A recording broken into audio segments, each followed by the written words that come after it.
Hi guys, it's Coach Henry here, sharing with you guys one of my favorite practices, 1-2 punch on the forehand, moving forward and also moving backwards. Okay, this is one thing that if you guys get used to it, it's going to help you guys in your singles and your doubles. And another thing is when you guys do this, you can also try to catch the ball at a different timing, which is namely on the rise and we're moving backwards on the drop. So when the ball rises up and it's dropping, you hit it. You can also practice this timing as well. It's very important that you understand these two timings and these two movements, forward and back, and put them into your game on the forehand. So today's sharing is on the forehand, and please subscribe to our YouTube channel and share with your friends so that more friends can benefit. So when you're on the baseline, be sure to be on your toes and observing the opponent's swing path. The swing path will give you an indication and helps you anticipate what kind of shot is coming. Left, right, high and low, deep, and the spin. So if they hit it short and you have your time to step in, I'm a righty, so when I step in, I'm going to step in the left foot. Okay? Sometimes you don't even have time because they're just hitting the ball so fast. You have time to step one left foot and you're going to execute. Be sure to execute the ball at your ideal contact point, which is in front of your body. Now, if I have more time or I'm quick enough, I'm going to go left, right, left, and hit the ball and on the rise, hoping that I can catch the ball earlier back to them and hit a more penetrating ball as well. So after I hit the shot, I'm gonna have a balance step, and when I'm gonna push backwards.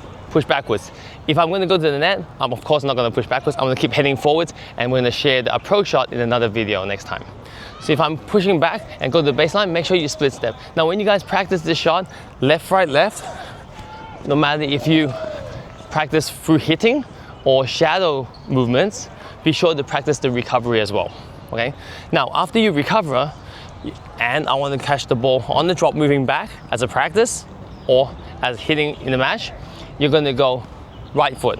This one is left foot moving forward. Retreat back, split step, right foot, left, right, and then hit, balance with my left, and then come back forward. So it's sort of like opposites. If I'm going forward, left, right, left, balance, right, moving back, right, left, right, balance with my left, and then moving forward. So be sure to master these two movements at least, in addition to the sideways movements as well.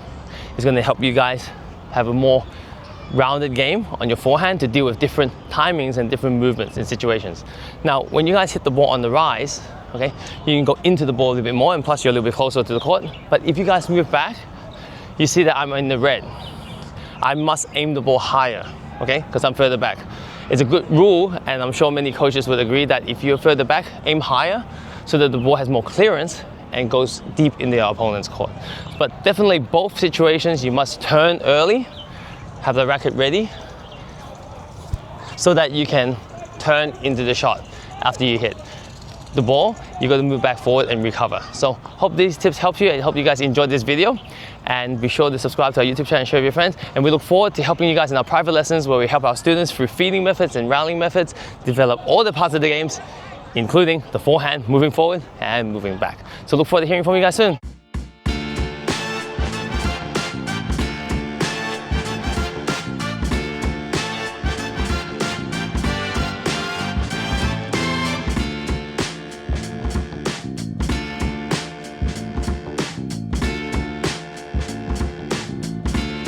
Hi guys, it's Coach Henry here, sharing you guys my favorite 1-2 punch, backhand topspin moving forward, and a backhand topspin moving backwards. So when I'm moving forward, I'm going to try to catch the ball on the rise on my backhand, and when I'm moving backwards, I have an option to catch it on the rise as well, but most of the time, I'm trying to catch the ball on the drop, which is when it comes up and drops down and I hit it.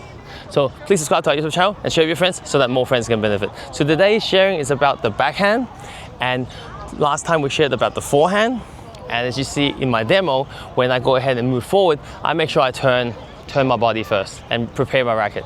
Whereas two-handed backhand or one-handed backhand, you still got to turn, and this is the basics of tennis, okay? So when I'm a right-hander, so when I move forward on my backhand, I will step my left foot. I'm gonna step my right foot. I step my right foot, and sometimes it's so fast that I can only have time to have one step. Okay?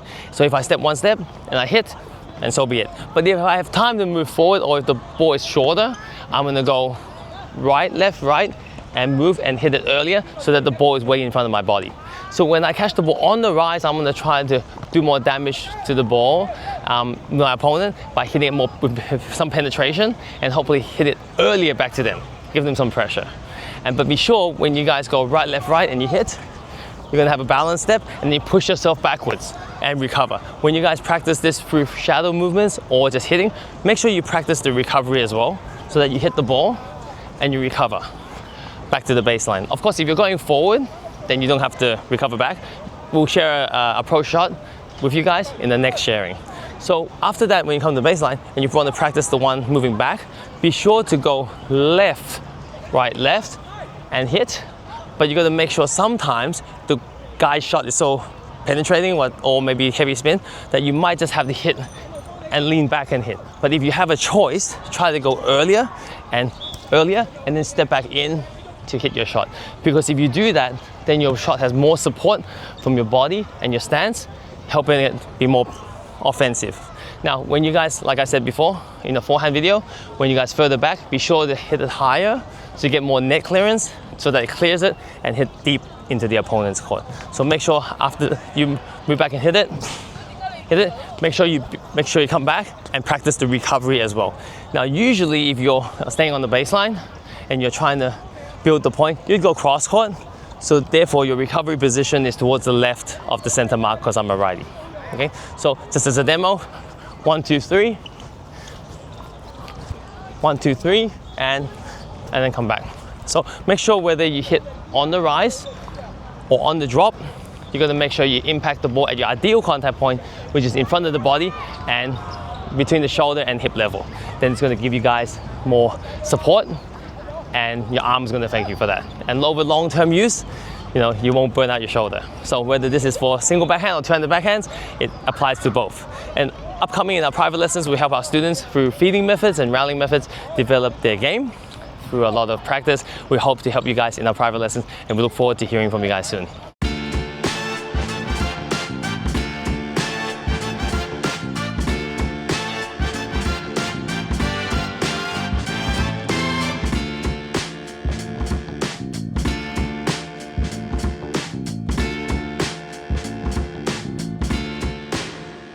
Hi guys, it's Coach Henry here sharing with you guys one of my favorite 1-2 shot practices is a backhand topspin and then a runaround forehand. And hopefully this sharing you guys enjoy, and please subscribe to our YouTube channel and share with your friends so that more friends can benefit. Now, whether this is for singles and doubles, I think a lot of players would agree that if you can run around your backhand and then launch your forehand, then it's definitely going to give you more penetration and more power and etc, etc. More venom on your shot. As you can see, all in the pros, they look at any chance they run around their backhand and hit the forehand to give them more angle, give them more speed, and etc, etc.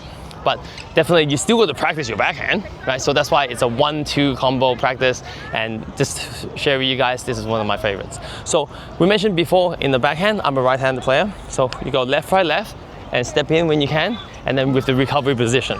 Now, I want to share with you guys today that if you guys are doing this cross-court exchange with your opponent, say you're doing the several backhands, and then you're looking to run around your backhand and hit a forehand, your recovery position does not have to be always this length. It could be a little bit this way. So you're luring them to go down the line. Right? And if they go down the line, you're ready to go ahead and get there and cross-court the opponent and making them run. Okay, so you're making them go for a low-risk shot. So if you guys go ahead and hit a backhand, and you go here, and on the second one, depending on how well you hit that backhand and how much you force them to be in a defensive situation, you can actually sneak across a little bit and look forward to a forehand run around and hoping to catch it earlier. Okay, so that's one of the tips I want to give you guys. There's many tips regarding this shot, but we're just sharing some basics with you guys today. And this one is, I think, is important because if you can sneak across a little bit, yeah, then you're gonna be earlier on your forehand. And sometimes we do this on a slice backhand for single-handed players, and we share this with you guys on the next video. So once you guys get a chance to, when the guy hits the ball and you have a chance to move around your backhand to the forehand, be sure to take a hip turn first. Hip turn, shoulder turn. Because if you make a hip turn first, it makes it easier for you to move. And if you can't be moving if your hip is facing the net like this. It's very difficult. Either you shuffle, but in the shuffle, you're still gonna move your hips a little bit, turn.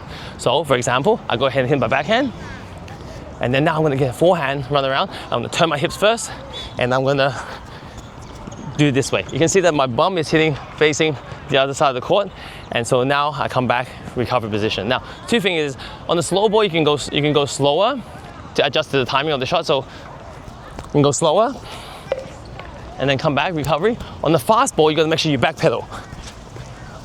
Okay? Now, on both situations, my tip is, when you guys go ahead and move, you gotta get this left foot out of the way if you're a right-hander, so that you can rotate back. If the left foot is still here, you can't rotate. So get that left foot out of the way and rotate back. So either it's slow, or it's fast one, you still got to get that left foot out of the way. Now, my last tip for you guys is on the forehand. If you're falling and you're rushed, go inside out, which is to the outside. If you are standing firm, then you can go ahead and go inside in. If you're falling, try not to go inside in because you might drag it out, and so you're gonna have a high risk shot. It might be a bit more risky in a single situation. So those are the tips I share with you guys, and hopefully you guys can enjoy this topspin backhand and a run around forehand combo. And in our lessons, we help our students develop the games through feeding and rallying methods, these two shots, and other parts of the game. Look forward to hearing from you guys soon and helping you guys in our private lessons.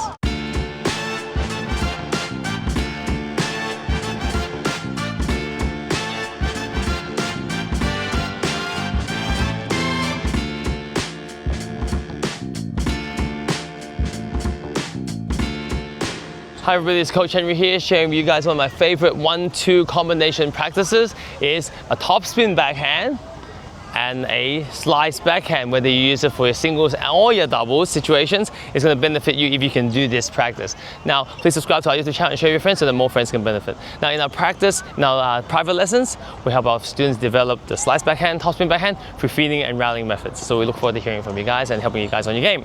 So today, I'm going to show you guys on the topspin backhand, okay, and on the slice backhand. It's super useful when you're playing singles and you're going cross-court with your opponent, you're building your point, to not just only go topspin. Because there's so many good players out there now with 200 backhands as well, and they just, if you give them the same rhythm all the time, they're not going to be affected. So what happens is, the beauty of being a one-handed player is to give them some finesse shots, maybe even chip and charge on the volley, but definitely slice backhand is one of the shots that you can blend into your practice and your point play and point building. So what I want to mention today is the first thing common to both topspin backhand and slice backhand is your preparation, okay? Your shoulder turn, okay? Your shoulder turn. So that you're going to make sure as soon as the ball leaves your opponent's racket, you're going to judge from the swing, the direction, the height, and how deep the ball is, okay? So the next thing is, different amongst the two is the contact point. The contact point on the topspin backhand and the slice, the two different contact points. So you're gonna make sure you know that, okay, slice backhand is slice backhand, topspin backhand is topspin backhand. And as you can see, the grip is different too. So when I go ahead and do my slice backhand, it's a continental grip. And some friends, they might have more extreme, a little bit variation, but most of the time, most players will use a continental grip. But for topspin backhand, for me, I'm a one-hander, I will use the Eastern backhand grip, and my contact point is a little bit different, as my grip is a little different. They are two completely different strokes. So in order for you to execute this pattern or variation, you must know both these shots and know the equal and opposite aspects as well. So for example, the footwork is left, right, left, step, recover, slice, left, right, left, step, and recover. Okay, so pretty much similar. There's a slight difference sometimes when you guys come back. I can go like that, the left foot to step back a little bit, but usually the two-handed players, they'll cross over in front for the recovery. So one-handed backhand, cross in front for the recovery, yeah? But on the common part for the slice backhand and the topspin backhand is that you're going to stay side on in order to be more sturdy.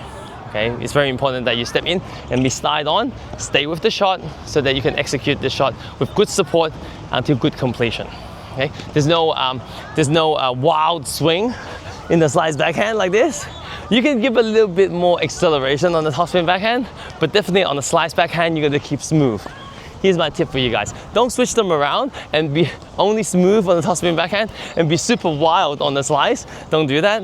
But definitely you can be smooth on both these shots, topspin and the slice. So hope this little brief sharing can help you guys understand a little bit more about the 1-2 topspin and slice backhand combinations. Practice, and be sure that every time you practice your topspin and your slice backhand, be sure to recover. Okay, if you're recovering here, that means you must have hit cross court. If you're recovering to the right side, then that means you must have hit down the line. Okay, so make sure you understand your recovery position depending on your placement of your shot, and practice this as you practice your shots as well, no matter if it's hitting balls or through shadow movements. In our lessons, we help our students develop parts of the games through feeding and rallying methods, and we look forward to helping you guys also.